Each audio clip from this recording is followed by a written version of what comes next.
Hey guys, thanks for tuning in and watching. So today I wanted to talk about some secrets in art. Secrets that they're keeping from you.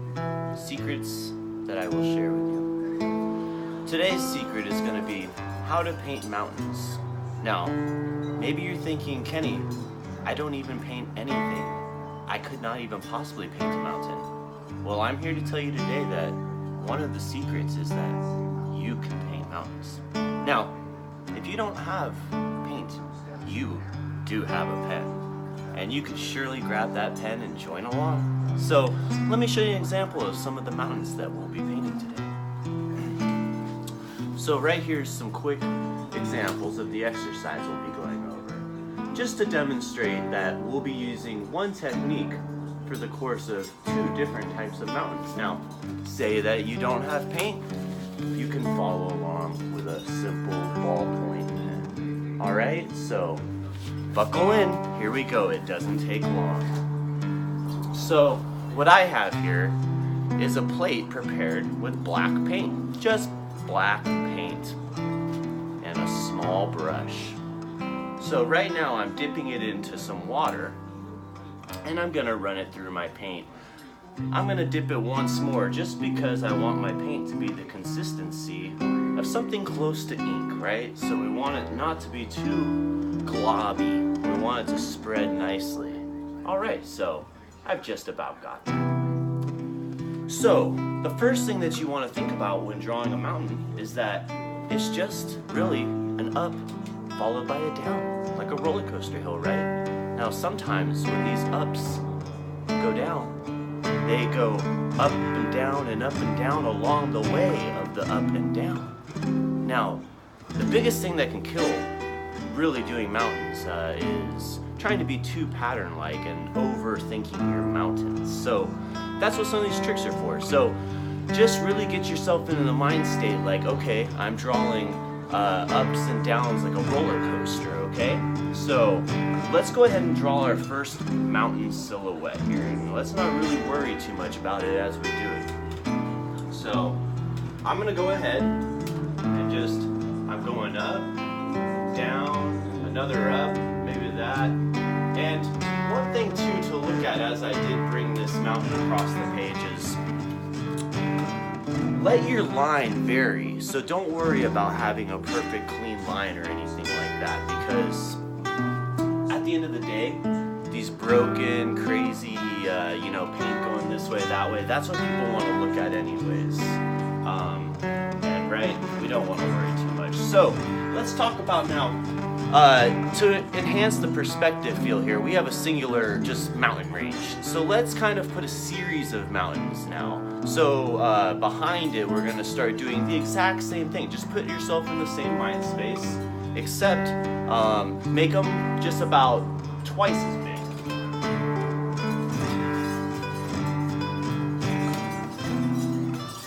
Alright, so we got some mountains going on back there. Let's maybe do one more over here, just to make it feel full. Alright, so, and we could even get away with doing like one in the foreground, like maybe we're just barely seeing the top of this hill. And that's more than enough. So, this is your basic, we got some mountains here. Now, we want to make these mountains 3D, don't we? Yes, we do, Kenny. So, how do we?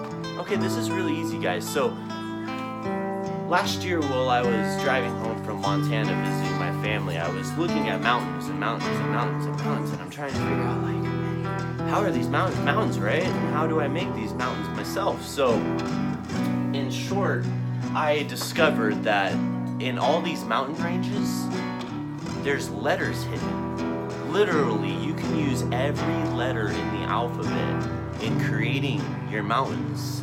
And it just gives you a great sort of jumping point to make really organic, natural types of crevices and ridges and all that sort of, topography we see in a mountain. So let's go ahead and let me show you what I'm talking about. I'm not literally going to draw like a letter A, but I'm going to use distorted versions of these letters. Now, one extra thing that'll help you have success while doing this is, as you draw these letters, think as best you can about the slope of the mountain.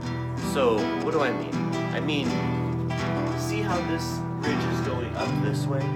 I would say any letters that you put in this half of the mountain should kind of move along that slope more or less. And then as you reach this slope, we'll start leaning or italicizing our letters more towards that direction.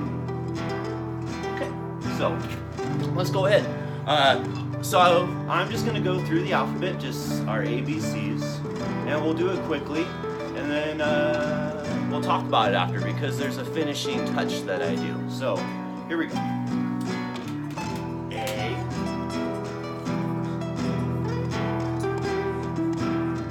So there's our A. B. B. So there's the little B leg. There's the little bubbles of the B. And see how I distort them like that? Now, also, maybe try to do a few letters without dipping fresh paint every time, because it's gonna kind of make your mountains look more organic if it kind of is deeper black in some areas and a softer in others. So A, B, C, D, E, and then let's just throw an F right here, maybe right connecting onto it. And then G. Oh, G's right here in the foreground. Oh, look at that G. Alright, GH. Please forgive me if I forget a letter. I am not an English major in any way. HI. So let's throw him back here. Ooh, he's cutting down that whole note. Alright, HIJ. Ooh, J. J's are always fun, guys. So, as I'm saying this, you know, you literally can use. You don't have to use every letter in the alphabet, right? You can, like, honestly use just 3 or 4 and have a done mountain. I'm just really going out of my way to show you how much fun you can have with this. So H-I-J-K. K for Kenny. U. All right. H-I-J-K-L. M. M's are good because they have those natural lines, those long lines and the slopes to them. N. Just kill this mountain back here with a nice N. Alright. O. O's are fun.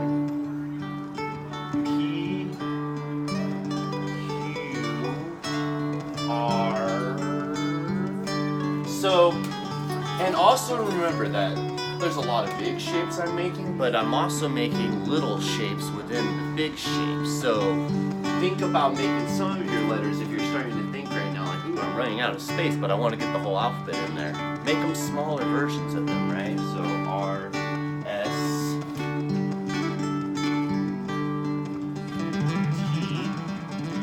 U, W, X, Y, and Z. Okay, so now we have our simple line drawing of some mountains, right? And they look busy, they look really organic. But let's take it one step further. And when we do this next step, I don't want you to think too hard about this or really for too long about any of these decisions that we make. What we're going to do is we're just going to put a quick point of contrast on these hills so that we have a side that has light and a side that has shadow. This is going to make them seem much more organic, much more round, and it's going to make people think that you know what you're doing and you don't. And that's what it's all about. So, and if you are following along with that pen, again, let me show you how it looks in the pen example. So, I'm just using, say, lines going in all one direction to indicate shadow. So wherever I'm about to add paint, just use lines. This is what we're going for. This is what it's gonna look like. All right. So I've just grabbed a large brush. I'm dousing this black on my plate in oodles of water. Oodles of black water. So I want this to be running really thin. See how it's dripping as I'm using it? That drippiness is just about right. Don't take it too much further past that because you don't want it to go to your canvas and drip around like that. So, but what I want to be happening here is that I just want this to go on as a thin coat, not too heavy, so that I can actually go and put multiple iterations of this coat and make it look like there's a lot of variation within my contrast. So let me just show you how I go about this. So look at every mountain, and let's say today that our sunlight is coming from over here. So our sun's sitting over here in the sky and it's shining down this way. Its sunlight is hitting all the hills in this direction. So imagine little arrows coming down from this imaginary sun.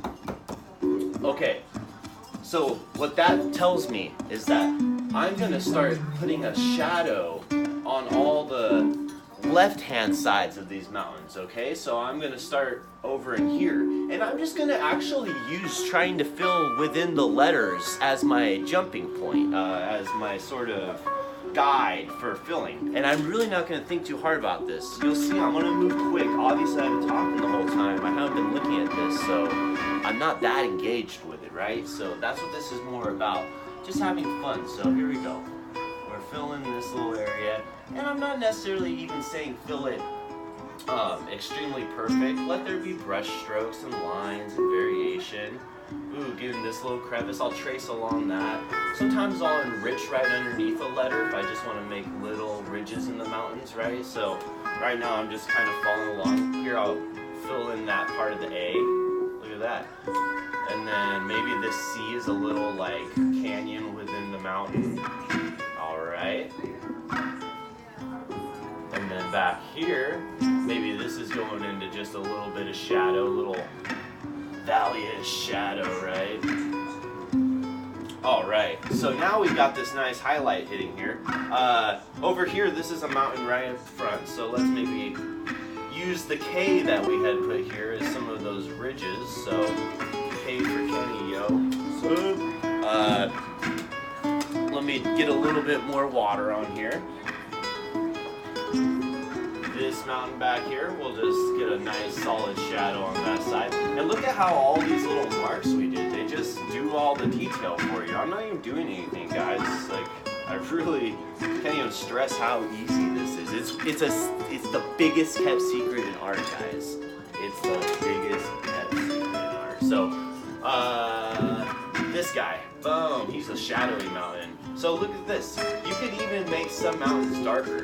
And what the heck, that happens. Some of my favorite things about nature is that I don't know everything that's going to happen. And sometimes you can get away with things like that. So right now I'm just kind of going because I have this darker version of the black, and I'm just kind of pulling it in different areas, really without overthinking it. I'm definitely going in areas where a shadow already exists and just enhancing it slightly. So at this point, we're really pretty much done with our series of mountains. Actually, I see one more range that can maybe get a little bit, just this little boom, boom, boom, boom, boom, boom. All right, and then you have a nice little series of mountains. So, that's how to do a bunch of mountains using literally every letter of the alphabet. So, anything else you wanted to add? I guess I could do some trees.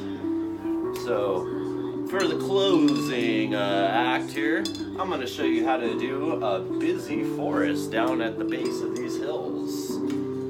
So I have a square edged brush here, and I'm going to use it in vertical motions, up and down, slice, slice, slice, slice, slice, slice. And that's what you should be thinking, slice, slice, slice, slice, slice. Don't press too hard, and just let the ink run all the way out as you do this. So, boom, boom, boom, boom, boom, boom, boom, boom, boom, boom. Just get in the zone, because this is going to take you a hot minute, right? So, but you see how fast I'm going. I'm going to make it look like we did a serious amount of work on this painting, and really, we haven't spent that long on it at all.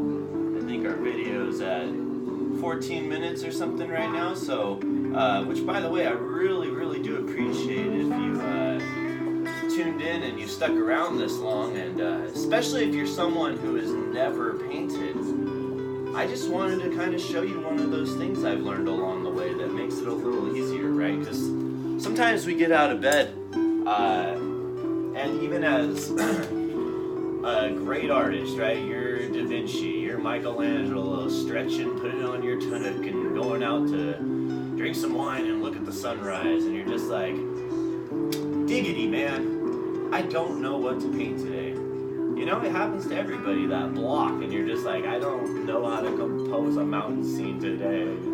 And you know, so you just go on override, and really before you know it, when you're doing something like this, you get really excited. Like right now, I feel like I'm in a helicopter and I'm just flying above this valley. I want to be here now. This didn't even exist minutes ago, guys.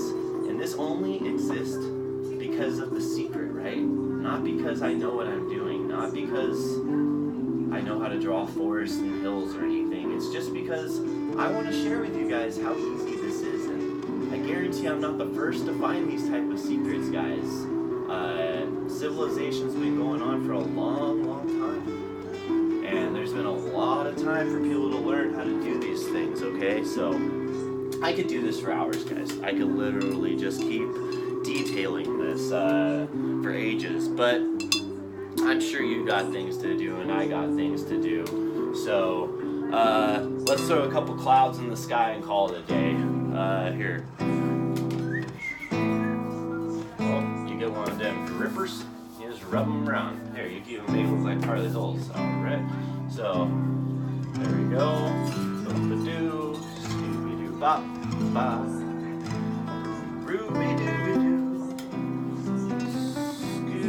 Scooby-dooby-doo. All I'm doing is literally scribbling around and just trying to leave intriguing areas where the paper shines through. And that's all I do for clouds. So, sorry that the wind's been blowing and that the lighting has been inconsistent throughout this, but I'm about to show you a picture of the painting. Maybe it's even playing now if I'm that good. But yeah, thank you again for tuning in, and I hope that it was helpful and that maybe today you learned something that you didn't think you were going to learn.